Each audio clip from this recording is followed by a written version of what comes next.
G'day, boys. How you going? Hey, Hey, Leo. all good. Hey, Wes. Hey, yeah. You're looking really sprightly today. You must have had a good lunch. We all That's- did, I think. We all did. Boys, I'm looking forward to today's recording because we're going back to 1964.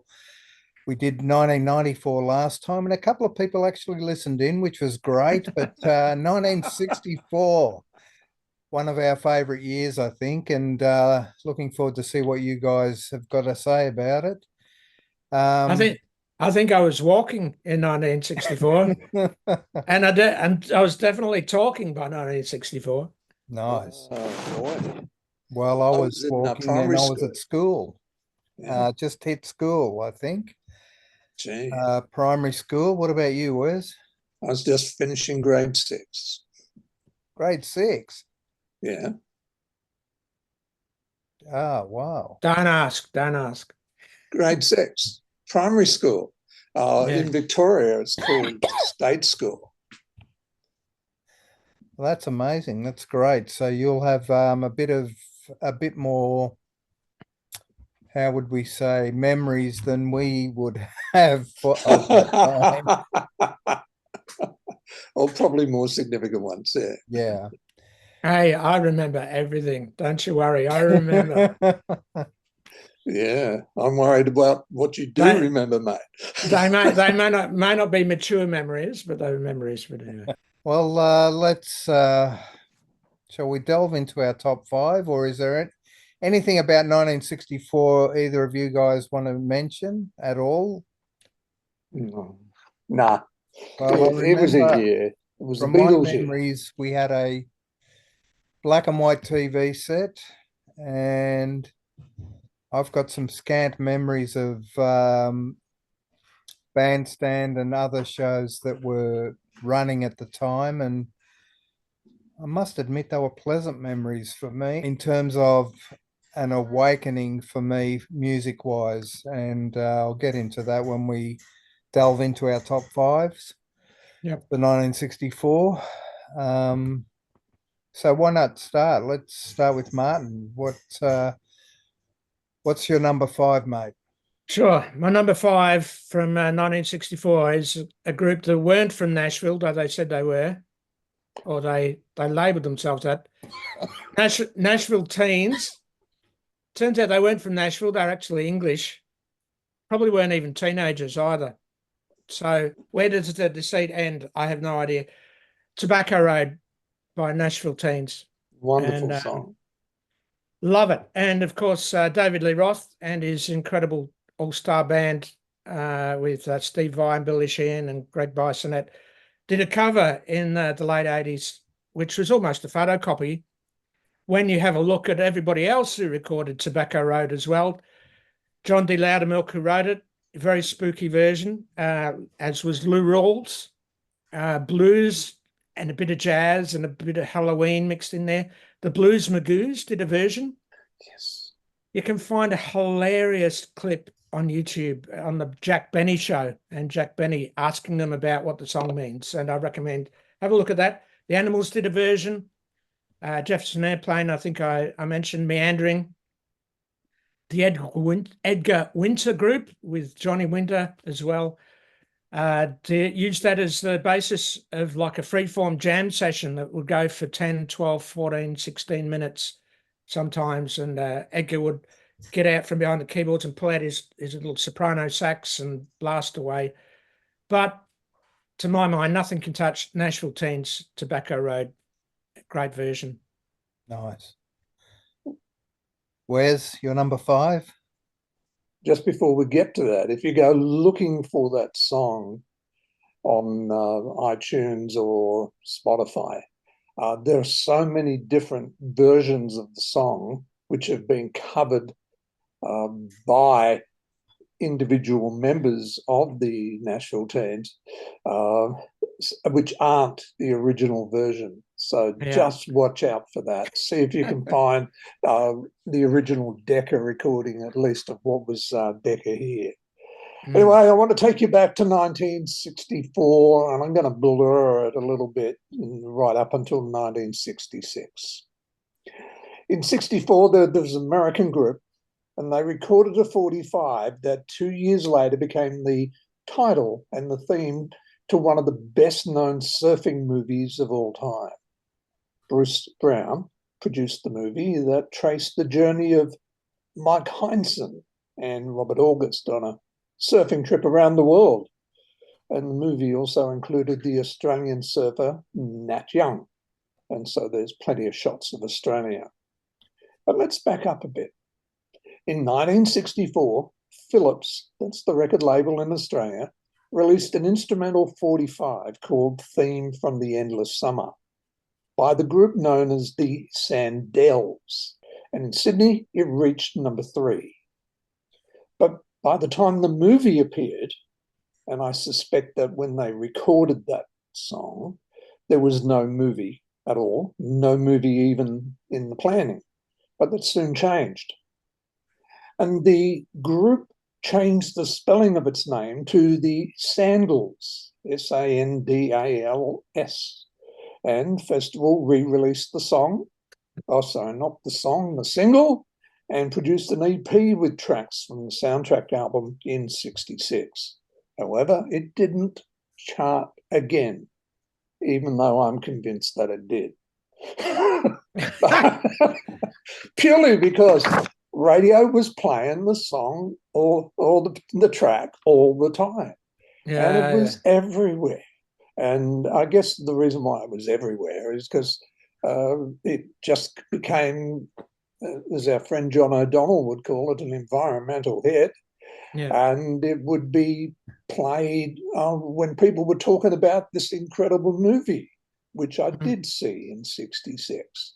I think 2SM must have put on a thing at one of the Sydney theatres. So, yeah, The Endless Summer. Loved the movie. And I found it for a couple of bucks at a North Geelong shop about a year ago, and I grabbed it and I still play it. I'm Yeah, talking great. about the DVD of that. Yeah. And so I'm the proud owner of the 1966 EP, but I'm still looking to get my hands on the 1964 single by the Sandells. Quite a story. Boys, my number 5 is a song that I latched onto possibly in the mid-80s, but it was released in the middle of 64. Given to this artist by a couple of heavy hitters, Mick Jagger and Keith Richards.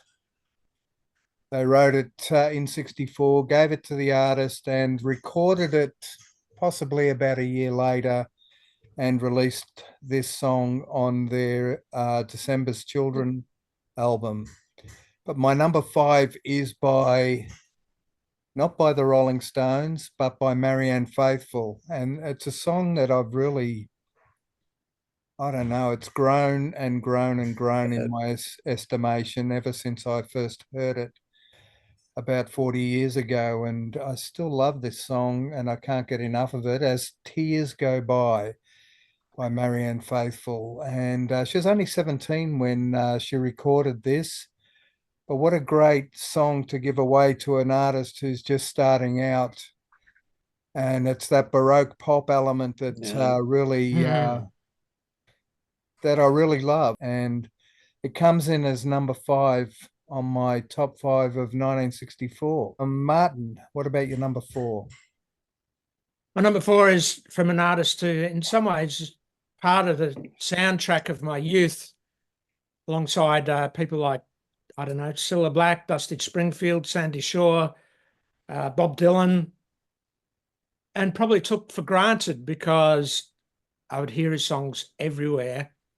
It was only in the mid-80s when it seemed like there was a concerted effort to bring this guy back into the limelight, and particularly people like T-Bone Burnett and David Lynch would feature his songs in movies, and T-Bone and David Lynch arranged for a re-recording of his greatest songs in the mid-80s. I'm talking about Roy Orbison. And of course, they succeeded, and they did bring him back into the limelight, and of course, Travelling Wilburys and what have you, before his untimely passing. But I'm thinking of the song "It's Over." Just the sound of a grown man having a nervous breakdown. But what glorious pain! It's just glorious. The guy just makes depression so ecstatic and extraordinary.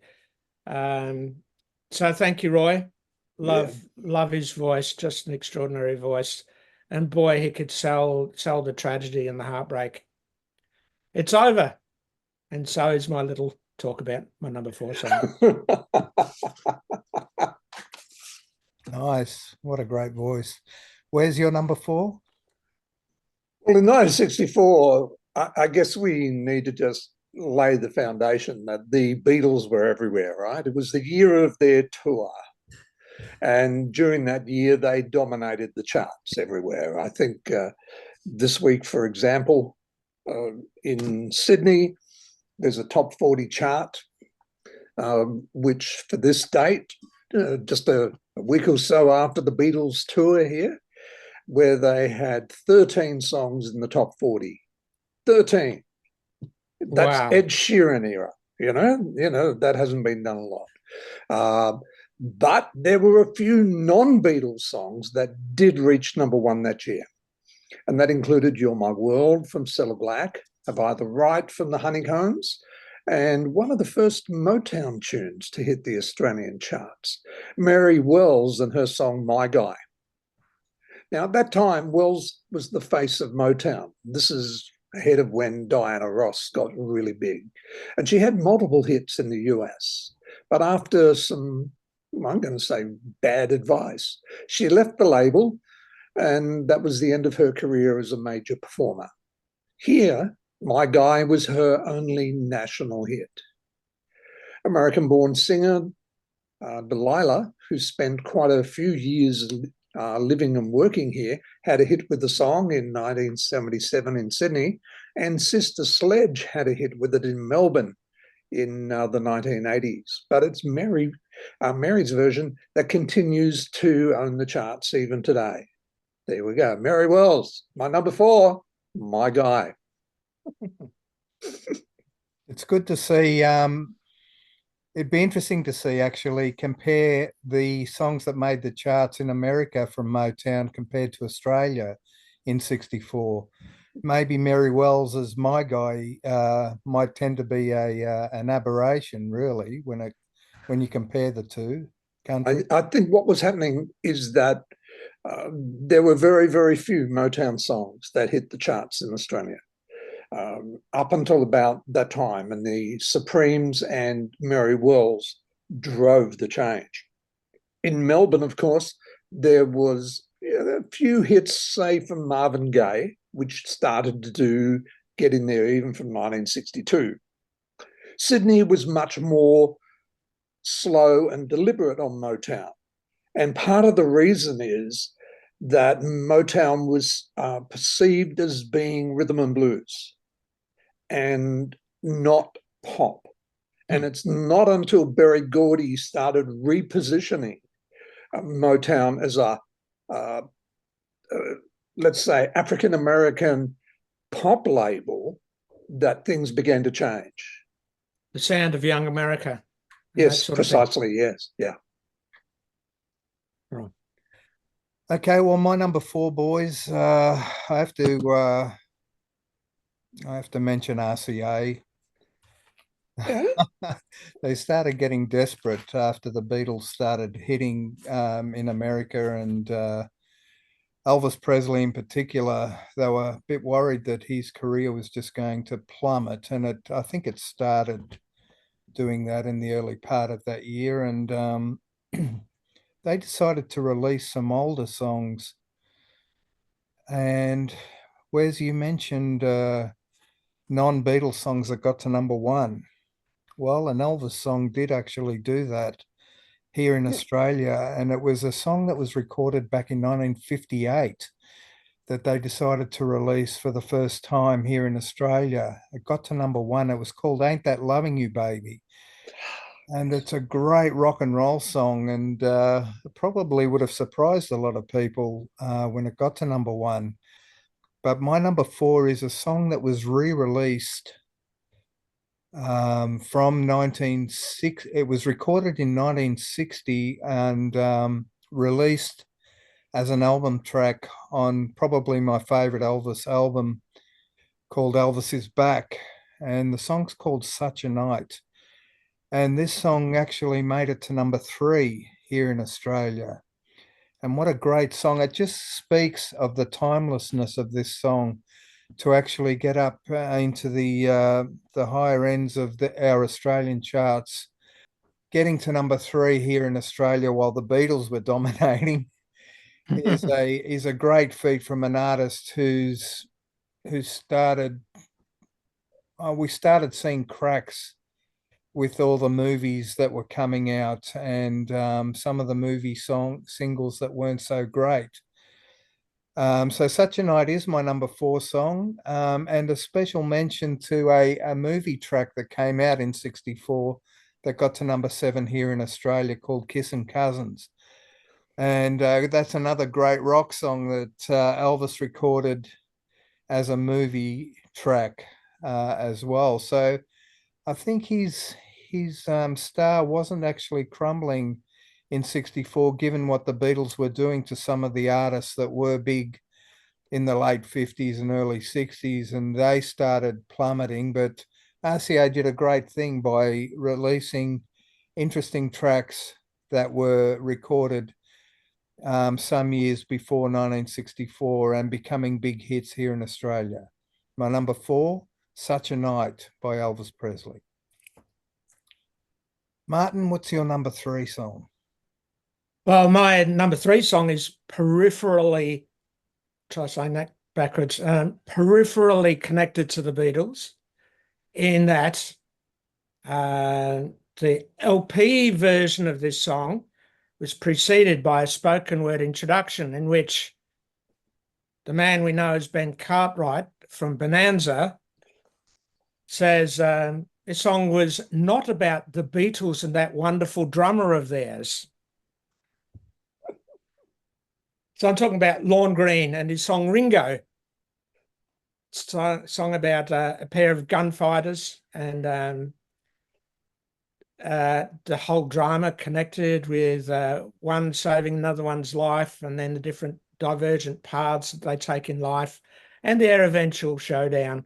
I mean, it's classic textbook Western movie kind of showdown, mentor and disciple at loggerheads kind of story.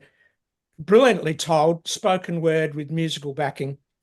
Lorne Greene during World War II was known officially as the voice of Canada. He was used for official announcements and particularly for death announcements on the television. So officially known as the voice of Canada, but unofficially known as the voice of doom because he would bring bad news. His song Ringo, I just love it. It's just one of those quirky, anachronistic kind of pieces. And I suspect Benny Hill got hold of it for Ernie, the Fastest Milkman in the West. I'm sure that Ernie, the Fastest Milkman in the West by Benny Hill was Benny's tribute to Ringo by Lorne Greene, my number three. Wow. Interesting track. And the single and the album version are slightly different. Yeah. But as you say, an introduction. That's right. On the album version, which is about 30 seconds longer than the single cut. And wow, it's pretty amazing. And he made it in 1964. This Canadian who had been playing, started to play in country, in a cowboy TV show, was name-checking the Beatles. And good for him.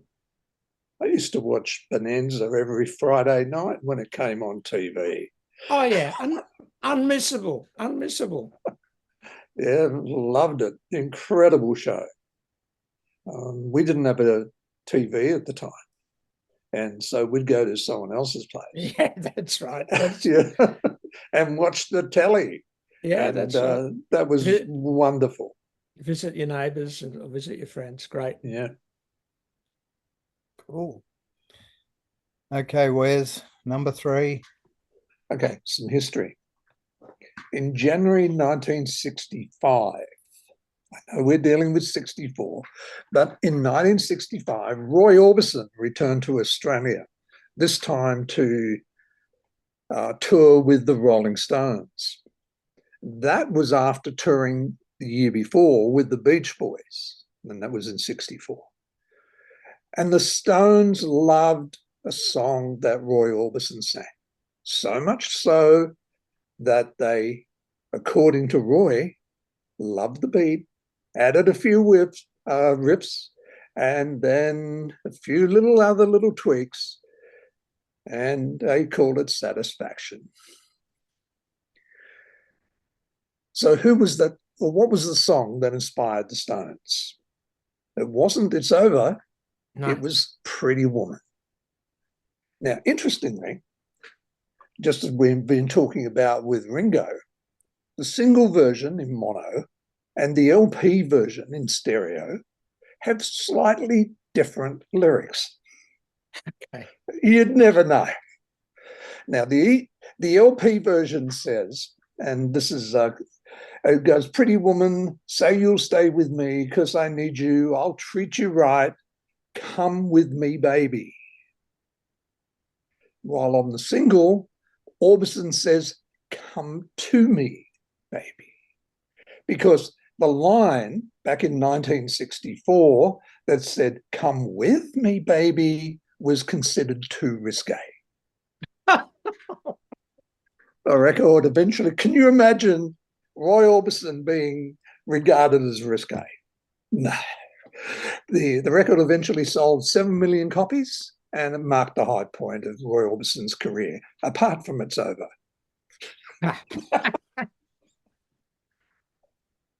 So there you go. Number 3, Pretty Woman, walking down the street. Overachiever, I think. Yeah. Yeah, and you got to look out for the Monument mono recordings. Yeah. They're just fantastic. Yeah. Unfortunately, a lot of Roy Orbison more recent hit material prior to his death was re-recorded, and that's terrible. I'll tell you a little story. When the Stones came out to Australia in Melbourne, they were booed off the stage. Oh. And Roy Orbison went out the front of Festival Hall and calmed the crowd. Oh my goodness. In front of this booing crowd, Roy did that. Melbourne audiences, who you thought, you'd think would be far more R&B alert, were not. No. Roy Orbison saved the career of the Rolling Stones in Australia, and the Stones took Pretty Woman and made Satisfaction. and gave him no royalties. Is that how you pay me back? You steal my riffs and keep the money. Oh my goodness.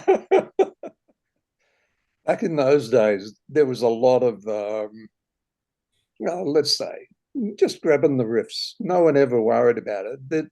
This wasn't, anything that they weren't expecting Marvin Gaye and his estate to be trying to sue you in the future. Well, there was an understanding. I think it comes from the folk tradition of you pass it along. Yeah. And the troubadour who go from town to town, and you go, oh, what are you singing around here? Oh, I like that. And you'd revise it, or you'd put your own local information into it, and you would adapt it, and someone else would do the same to you. And so things would travel around the country, across the world. There wasn't an expectation that it belonged to anybody, because music was in the air and you passed it along. My number 3 is another song that I didn't latch onto till about the mid-80s as well, but it's become one of my favorite songs of all time. The artist who actually wrote this song went back to 1963 when he was driving along and had to stop because a Phil Spector song came up on the radio, a song called Be My Baby by the Ronettes. And he had to stop and take two basically to find out what the hell was this song, this great piece of music that's just come on the radio. And he was obsessed by this song. And I'm referring to Brian Wilson from the Beach Boys. And that led him to write a song called Don't Worry Baby. It has that similar intro as Be My Baby. And he's a magnificent songwriter, Brian Wilson, and he's penned so many great songs. But this one to me is probably my top three Beach Boys songs of all time. Don't Worry Baby by the Beach Boys. Great choice. Great choice. Martin, you're number two. Number two for me is another act peripherally related to the Beatles. There's very famous concert footage of the Beatles performing at Festival Hall in Melbourne in 1964. And there's a stage invasion. A guy jumps up on stage. Suddenly you're hearing the rhythm guitar drop out and the camera zooms in and there's somebody jumped up on stage to shake John Lennon's hand. And then he's escorted off the stage by some very stern-looking policemen. A few years ago, I managed to see that in the entire concert, with all of the support acts, the Australian support acts, Johnny Chester and the Atlantics, and then there was an English support act that came out as well called Sounds Incorporated. And they had a number of singles out. They'd been backing, in the UK, they'd been backing USA artists who'd visited, including Jerry Lee Lewis, Gene Vincent, Little Richard. They'd become friends with the Beatles in Hamburg, and so the Beatles would take them around to be their support. And in this footage that I'm watching, there was a song, an instrumental that went to number 2 in Australia, but nowhere else. I don't even know if it was released as a single anywhere else. But to watch them play the William Tell Overture, and they're doing all the fanfares, so it's like a beat combo with bass, drums, electric guitar, and then horn section. And the horns doing the fanfares, and you might know the song better as the Robin Hood TV show theme, with the Richard Green TV show. And then there's like an instrumental breakdown, and they start dancing, and it is the wildest thing, absolutely hilarious. And if you get an opportunity to look up some clips online, Sounds Incorporated performing the William Tell Overture, just hilarious, and just love it. That's my number 2. Yeah. Bonus information. A well-known English group of the time, I don't know how well-known they were in Australia, but in England they used to appear on the children's TV shows like Crackerjack and shows like that, called the Barron Knights. And comedy/parody group, they would have comedy skits in the middle of their musical performances. And they did their own version of the William Tell Overture. And I've been trying to track down a recorded version and I just can't find it. But again, get on YouTube and watch them doing what they call the orchestral version of the William Tell Overture, and just the dueling guitars. Again, quite funny and hilarious. Love the Barron Knights. I thought they were great. Roll Up the Bands or whatever it was. They were all there. Call Up the Groups. Yeah. Yeah. And the medleys of songs, which were, you never get away with that today. They were Stars on 45. They were staples of what I would call tea time television in the UK. And so in the 60s, the television broadcast wouldn't start until 4 o'clock or 5 o'clock in the afternoon. And there would be TV shows like Crackerjack, which were a mixture of vaudeville and comedy and skits and, stage magicians and And they'd have groups on. Sandy Shaw, as I was talking about before, and Cilla Black will come on to sing the latest song. Julie Felix, let's all go to the zoo tomorrow, those kind of things. Good fun. Good stuff, mate. Where's your number 2? Well, let's go back to my 1964 grade 6 farewell party. I remember that. It was, just a week or two away from the end of the year. So it was December. And the Beatles had numerous #1 hit records that year. Can't Buy Me Love, I Want to Hold Your Hand, A Hard Day's Night, and I Should Have Known Better. And all of those were played at the grade 6 farewell party.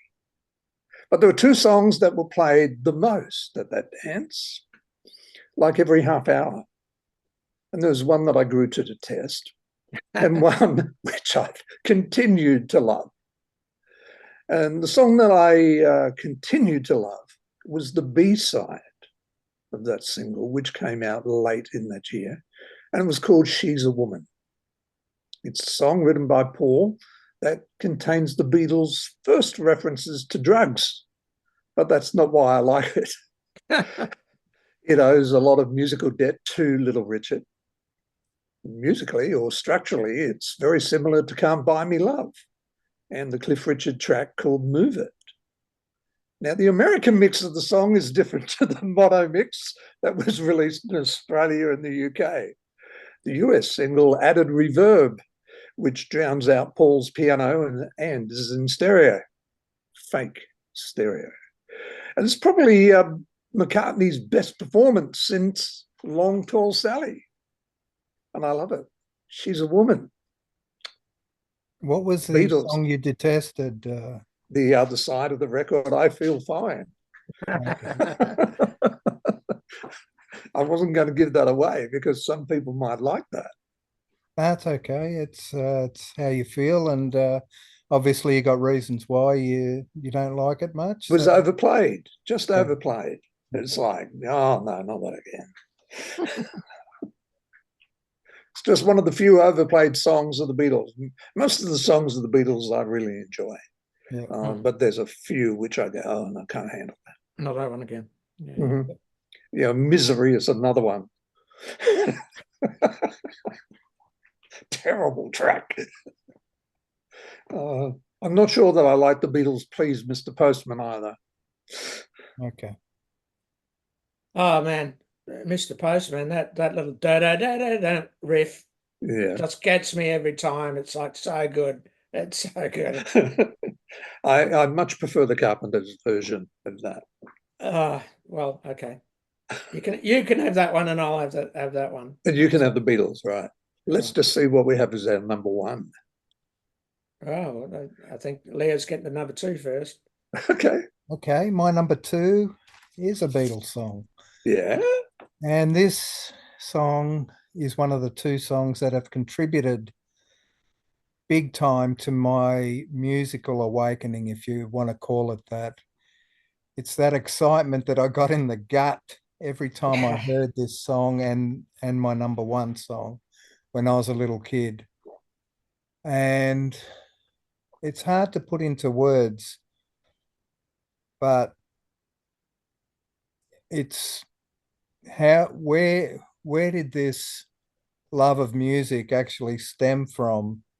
Trying to think back, and for me, it's this particular song that started the ball rolling and gave me this love of music that has continued on ever since 1964. So what's that? 60 years now. And it's I Want to Hold Your Hand by the Beatles. I can just remember when it came on the radio before we went off to school, and we were having breakfast, and I guess my parents had it on one of the pop stations, and it just distracted me every time I heard it, and it gave me that love of music that I have today. So for me, the Beatles are instrumental in providing that love of music that I have today. So my number two, gents, is I Want to Hold Your Hand by the Beatles. Good Very choice. emotional for me. Yeah, wonderful song. Yeah. Yeah. Okay. Before we go to our number ones, boys, how about some honorable mentions? We'll start with Martin. All righty. I've got to say, Viva Las Vegas. That was 64. Elvis. My favorite Elvis movie. Probably the only one I've ever watched, actually. And Margaret. Oh, man. Anyway, that's not. Baby Love, The Supremes. Hello, Dolly, Louis Armstrong. Yeah.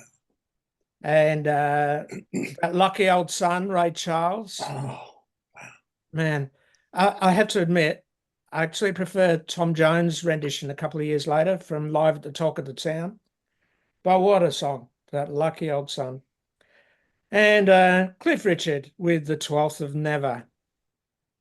I compared his pretty straight, pretty white bread version with the Johnny Mattis version from, when was that, 1956. And it's intriguing just to hear Johnny Mathis, who's just playing with time.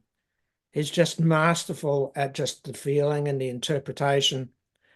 And there's orchestration, but he's not locked into it. It's not rigid. It's all feel. Whereas Cliff Richard, the orchestration is happening and Cliff's tempo is very precise and right there. So both versions amazing. Cliff does really well. And thank you, Cliff. Probably heard that one first in 64. I do prefer the 56 Johnny Mattis version, but there you go. Lucky Old Son, Baby Love, Hello Dolly, Viva Las Vegas, and the 12th of Never. My also rans of 64. Cool. Runners up, not also rans, runners up. Let's call them runners up. What about you, Wes? everything that happened that year. Everything that happened. How can you look? That was an incredible year. It was my transition from primary school to high school. So it's all these songs, and this has been a particularly difficult task for me to come down with five. And quite honestly, they change every day. All right. And kind of like, yeah, this morning I would have might have included Martha and the Vandellas dancing in the street in my final five, or I might have had Terry Stafford and his absolute what do we call it? Copy of Suspicion, the Elvis Presley song. And he got it, yeah, the photocopy. Or Dawn from the Four Seasons. Dawn, Go Away. All of these, or Manfred Mann, Do What Diddy, Dum Diddy Do, you know. Or you can go down to Baby Love by the Supremes, or Betty Everett, Let It Be Me, Wishing and Hoping, Dusty Springfield, You Don't Own Me, Leslie Gore, Dionne Warwick, Walk On By, The Animals, The House of the Rising Sun. What an incredible flipping year, you know, just great songs. And then you can keep on going and you get The Bachelors, Diane and stuff like that. Just amazing material. Or Little Honda from the Hondells, featuring Chuck Girard and his Beach Boy mates on that track. Fantastic, Wes. And I've got to echo those comments about it being a great year, because I really started off with almost 100 songs in my overall start to whittle them down. And it's just a magnificent year of great rock and roll and R&B and even ballads. Just, it had everything, 1964. And it was the kickoff, in my opinion, of the musical revolution that was to come in the mid to late 60s. So my honorables, well, I've got a couple of Beatles songs. I should have known better. That was another song that I recall listening to on the radio and just loving. A Hard Day's Night by the Beatles. Of course, you had the Rolling Stones there with "It's All Over Now" and Yes. "Time Is on My Mhm. Side." Some great songs by the Stones. Um, I mentioned Elvis with "Ain't That Loving You, Baby" and "Kissin' Cousins," and thanks, Martin, for reminding me about "Viva Las Vegas" as well. Another great song. "The Leader of the Pack" by the Shangri-Las. Yes. "I Go to Pieces" by Peter and Gordon. Great song. The Kinks, "You Really Got Me." The Searchers, "When You Walk in the Room." I mean, these are songs that are timeless and I continue to love. Wes, you mentioned House of the Rising Sun as well. A great, timeless song, and I could go on, but that'll do for my honorables. What a great year 1964 is. And Martin, do us the honor of giving us your number one. Bert Burns had written a song and given it to them with Van Morrison. So them recorded "Here Comes the Night," but Bert Burns then secretly arranged for Lulu to record it as well, with rather remarkable orchestration. Lulu's version was rush released as a single, and them were rightly ropeable, as you can imagine. The Lulu's beaten them to the punch. Unfortunately, Lulu's version didn't really chart, and them's did. And we think of them when we think of "Here Comes the Night." But I've got to say, Lulu's version is absolutely stunning. And when I heard it for the first time a year or two ago, I'm like, why was this never a hit? So there you go. Lulu, "Here Comes the Night," my number one song from 1964. Wow. And who paid for the orchestra? I think it was Bert. I think it was Bert. Mike Leander did the orchestration, who famously did Yeah. orchestration for "She's Leaving Home" with the Beatles, Yeah. and was the mastermind behind Gary Glitter's very simple chordal structures in Gary Glitter's Glitter Band songs. Probably only one or two chords with that. But clearly, hearing this, Mike Leander actually knew what he was doing. He Yeah, was he did. he really knew how to do it, how to write for an orchestra, and quite a different version. I had no idea Lulu could sing like this. I just knew her from again the children's show kind of songs like "Boom Bang Bang" and think "Boom Bang Bang." That's how it goes. Everyone knows. Yeah. Kind of beer hall sing-alongs, not really suitable for children, but so to hear her with her pitch and her vocal range, just stunning performance. She did amazingly well in '67 with the theme to the Sidney Poitier movie, To Serve with Love, Yeah. which was a change for her. And then later, she went and recorded for Atlantic Records and did some soul-infused tunes, which Well, she can really do that. She can really sing. yeah, Whereas, before Kylie was the singing budgie, maybe Lulu was presented this way, but it's like, and like Kylie has shown over time, yeah, no, I'm more than just a face yeah, for the camera. There's real ability there, but yeah, with digging deep. yeah. Awesome. Okay, Wes, you're number one. Wow. The Shirelles recorded my number one as the B-side to their hit, Will You Still Love Me Tomorrow? But it's not the Shirelles version that gets the honor. It's the Beatles. The group recorded the track in a single take with Ringo on lead vocals. The song first appeared as the fifth track on the Beatles' first album, Please Please Me, which doesn't fit into this year. But his version bears a similarity to the Ray Charles hit, Well I Say, particularly during the choruses. And the song was a crowd favourite, despite the gender pronouns. No one ever thought to change the title to Girls.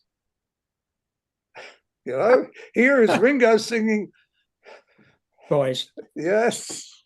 And it appears why it's relevant to 1964 is appeared on the Beatles' 4-track EP called Requests, which went to number 1. And that EP also included I Call Your Name, Please Mr. Postman, which I've already said I'm not fussed about, and the song I am fussed about, Long Tall Sally. Now, you might be able to back this up, Marty, because you've seen the film of the concerts, or at least of the Melbourne concerts. That's right. Now, according to the official list of songs, Ringo didn't get to sing Boys on the Australian tour, possibly because Jimmy Nicol was the replacement drummer for the early part of the tour, meaning in Adelaide, and he'd had a throat issue. So he didn't get to do his, the song, our signature song at that time, which was Boys. However, I've seen a tape box of the Beatles' Brisbane concerts. You didn't even know that there was a tape of the Beatles' Brisbane concerts. That's all I'm going to say. And it was the group's final Australian concerts. And Boys is listed on that tape. Right. But there's no audio with the tape box. The Beatles concerts in Brisbane, there's no audio with it. They've been lost. I can't tell you. Couldn't tell you. Yeah. It doesn't register with me. So there you go. All right. So Boys wasn't performed on any other place on the Australian or New Zealand tour apart from Brisbane, because it was the final night of the tour, or final 2 nights of the tour. So Boys, my number 1 song from 1964, Ringo and the Beatles. That's fantastic. Wow. Ringo's getting a lot of mention today. Yes. Right. Rightly so. Wow. Well, it's hard to top that one, but my number 2, as I mentioned earlier, is I Want to Hold Your Hand by the Beatles, which was released right at the end of 1963 and pretty much charted. The majority of its chart life was in 1964. Well, let's fast forward towards the end of 1964 now for my number 1 song, Boys, which was released towards the end of 1964. And it's by a group that they were just all over the place. You thought the Beatles were all over the place. Well, this is the Aussie version that just got so much airplay, so much love by the Australian people. And this song, once again, is a distraction point for me and gave me that, continued my awakening of the love of music that I have today. And it's by the Seekers, probably one of my favorite groups ever. Wow. Just love their songs. They're just so powerful. Judith Durham's voice, strong, just well sung, and beautiful crafting of the lyrics, in my opinion. I'll Never Find Another You is the name of the song, which started charting right at the end of 1964 here in Australia. I got to number 1, of course. The group skyrocketed internationally. What a great group, great harmonies, just simple rhythms, with the acoustic guitars, the harmonies, and the drums. And to me, this was a song that propelled me into wanting more musically, and That's my number one, guys. I'll never find another you by the Seekers. Amazing. Wow. It's a great track. And it's one of the loudest 45s that I recall from that period. It was put out for W&G Records with the Grey label, I think, at that time. And it, because the song was short, it was pressed and mastered loudly. So when you put it on, it just jumped out of you. It was loud. Whereas other cuts, which happened around the same time, they were much lower in terms of their volume on the 45s. But that was loud, and the loudest I remember. That's amazing. That's 1964 for us, boys. What a What a great year. year. What a What a great year. year of music. And we'll I have thought we were to- just going to have Beatles. That's what the memo said.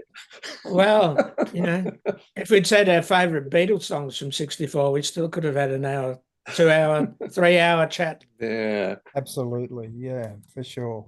Thanks, guys. We'll catch up again soon. Thanks for all your preparation, Leo. It's great. Yeah, cheers, guys. Yeah. And Well you done. too, Martin. Just Thank you. well Yeah. prepared. I think that's just so good.